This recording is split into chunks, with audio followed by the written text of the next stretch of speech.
morning to one and all. This is Dr. O.Sailaja, Assistant Professor in Chemistry, K.B.N College, Vijayawada. Today I will discuss about the chromatography and classification of chromatography and importance of chromatography. First of all, I would like to tell about what is meant by chromatography. Chromatography is a powerful laboratory technique which is used to separate the mixture of components into individual components. In Greek, chromatos means color and graphos means written. It was first introduced by the Russian botanist Michael Sweat in the year of 1903 to separate the plant pigments. The fundamental principle which is involved in chromatography is the components or mixtures can be separated into two individual components by using the two phases, that is the one is the stationary phase, another one is the mobile phase. Stationary phase name itself indicates it is a immobile and it is a fixed phase, and it can be solid, gel or liquid and coated with the solid support. Mobile phase name itself indicates that it having the ability to do movement. It may be fluid of liquid or gas, moves through the stationary phase and carrying the mixture of components. The components with the stronger affinity for the stationary phase move more slowly. Those with the stronger affinity for the mobile phase move more quickly. The key terminology which is involved in chromatography: analyte, the substance being separated from the mixture, that is said to be analyte. Eluent is nothing but the mobile phase which carries the analyte in the column, that is said to be eluent. Elution is the process to washing the analytes to the stationary phase by using the mobile phase. Retention time is the characteristic time to spend the analyte in the column or in with the stationary phase. Chromatogram is nothing but the visual output. Classification of chromatography. Mainly, chromatography is classified into two different types. Basing on the stationary phase, chromatography is classified into adsorption chromatography as well as the partition chromatography. Name itself, an adsorption chromatography, solid acts as a stationary phase. In partition chromatography, liquid acts as a stationary phase. And adsorption chromatography is again divided into two types basing on the mobile phase. If gas is mobile phase, that is said to be gas solid chromatography. If liquid is mobile phase, example for that is the column chromatography, thin layer chromatography, ion exchange chromatography and high performance liquid chromatography. Here partition chromatography, here liquid acts as a stationary phase. Here again divided into two types. Gas acts as a mobile phase, that is said to be gas liquid chromatography. Here liquid acts as a mobile phase, that is said to be paper chromatography and high performance liquid chromatography.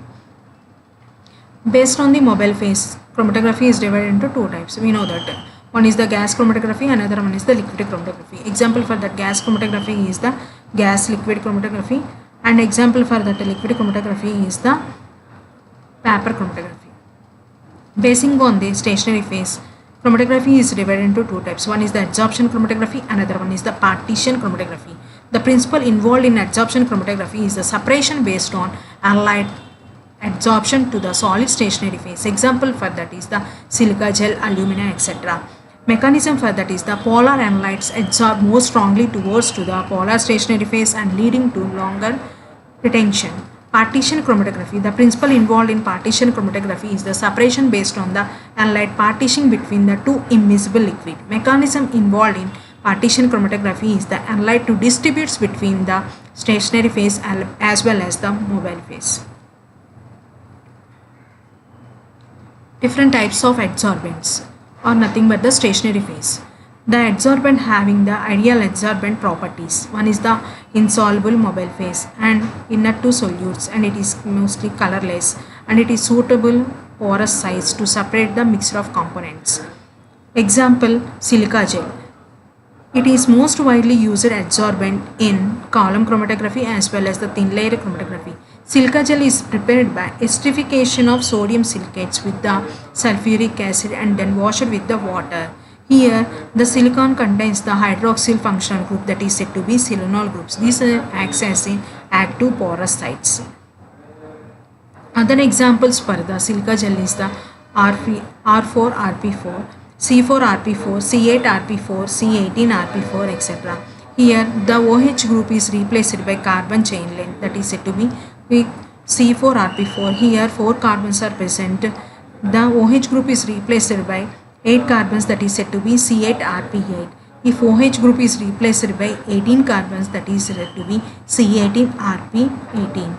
If OH hydroxyl group is replaced by cyanide, that is said to be cyano-silica gel.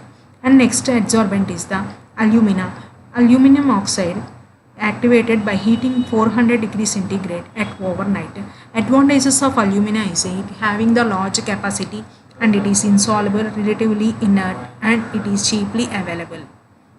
Disadvantages of the alumina. It is not suitable for basic compounds and sometimes it causes rearrangements and it is chemically reactive with the acidic compounds. Alumina is again divided into three types. One is the neutral alumina, another one is the acidic alumina, third one is the basic alumina. Neutral alumina, it maintains the pH 7 to 7.5 neutral pH. Acidic alumina, it is prepared by washing aluminum oxide with 2 normal HCl and then wash it with water and maintain the pH of 4. Basic alumina, this type is prepared by washing with sodium hydroxide and then wash with distilled water and maintain the pH of 10. Charcoal, it is also most widely used stationary phase or adsorbent in chromatography techniques. It is again divided into two types. One is the non-polar charcoal, another one is the polar charcoal. Non-polar charcoal is prepared by activation at 1000 degrees centigrade attacked by adsorption through the hydrogen bonds and electrostatic forces. Polar charcoal is prepared by lower temperature and contains the water and having the ability to partition property. Kieselguhr or diatomaceous it have relatively low adsorption property. So, these are the different types of mobile phases. Basing on the heliotropic series, mobile phases basing on the polarity, we arranged these mobile phases organic solvents in the order. Here cyclohexane having low polar properties and water having high polar properties. Basing on the polarity nature, these are mobile phases are arranged in one series. That series is said to be heliotropic series. Here cyclohexane, carbon tetrachloride, trichloroethane, toluene, benzene, dichloromethane, chloroform, ethyl ether, ethyl acetate, acetophenone, propanol, ethanol, methanol, and water. The main applications of chromatography. It is mainly used in pharmaceutics, forensic, clinical, environmental, food, beverages, and biotechnology.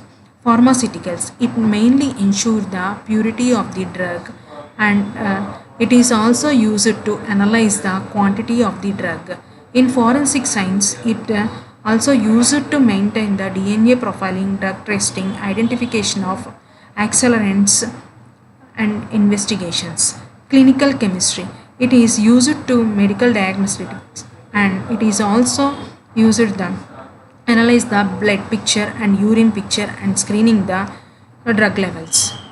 Environmental sciences, it is mainly to detect the pollutants, pesticides, fungicides, insecticides which are present in human bodies as well as the environment and also in fruits and vegetables.